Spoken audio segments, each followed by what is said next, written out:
안녕하십니까. 금융상품 약관 요약을 위한 대규모 언어 모델을 개발한 투싼팀입니다. 저희 프로젝트의 목적을 소개해드리겠습니다.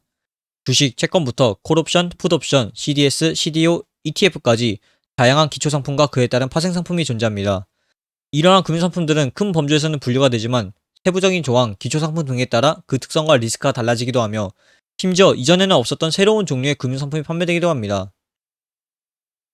이러한 특성은 투자자로 하여금 혼란을 야기시키기에 충분합니다. 결국 금융상품의 특성을 제대로 이해하지 못함으로써 투자자가 본인의 의도와는 다른 특성을 가진 금융상품을 구매하는 의도치 않은 리스크를 감당하는 문제가 발생합니다. 이는 금융에 대한 이해가 부족한 투자자들이 투기성 금융상품을 충동적으로 구매하거나 금융상품 구매 자체를 꺼리게 되면서 결과적으로 경제적 비효율성을 낳고 시장의 건전성을 해치기도 합니다. 프로젝트는 다음의 과정을 거쳐 진행되고 있습니다. 우선 각종 금융사, 증권사의 데이터를 자체 수집하는 동시에 기존에 구축된 데이터셋도 동시에 활용하여 데이터베이스를 구축했습니다. 그 후에 거대 언어 모델을 학습시켜 기본적인 요약을 수행할 수 있도록 했습니다. 이렇게 학습된 거대 언어 모델은 보상을 통해 학습시키는 기법인 강화학습을 통해 성능을 개선시킵니다. 마지막으로 모델을 배포하여 서비스를 구축한 것이 최종 목표입니다. 다음으로 프로젝트를 간단히 설명드리겠습니다. 프로젝트 진행 과정 중 첫 번째 단계인 데이터 준비 단계입니다. AI허브에서 법률 규정 텍스트 분석 데이터셋을 수집했습니다. 해당 데이터셋은 여러 판결문을 통해 약관의 유불리를 라벨링한 데이터로 모델이 약관의 유불리함을 학습할 수 있기 때문에 해당 데이터셋을 사용했습니다. 이외에도 각 증권사, 보험사에서 제공하는 약관 데이터를 수집하고 PDF 파스와 DB를 통해 학습에 필요한 데이터베이스를 구축했습니다.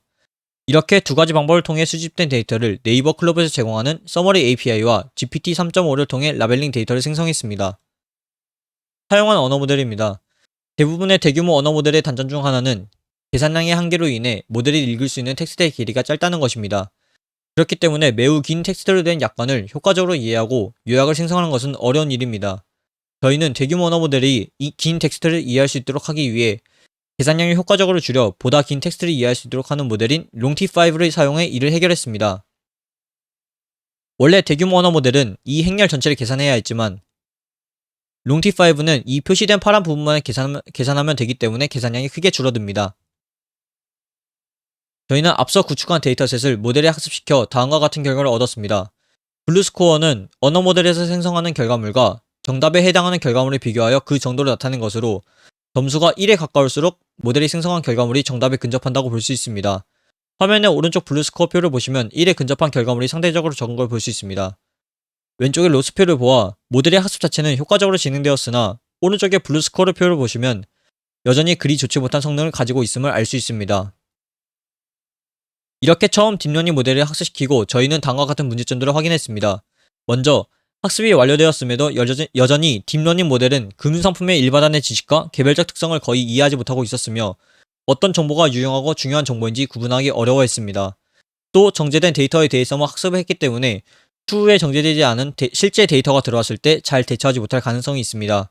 마지막으로 모델은 이전에 금융상품에 대한 지식을 거의 학습하지 못했기 때문에 금융상품에 대한 일반화된 지식을 가지고 있지 않습니다.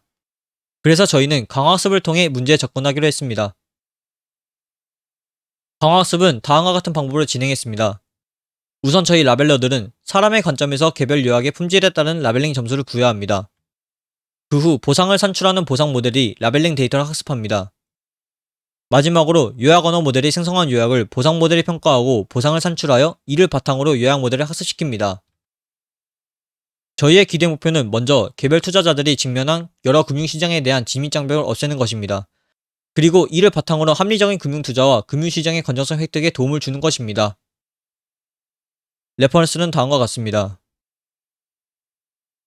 이상으로 투싼팀 프로젝트 소개를 마치겠습니다. 들어주셔서 감사합니다.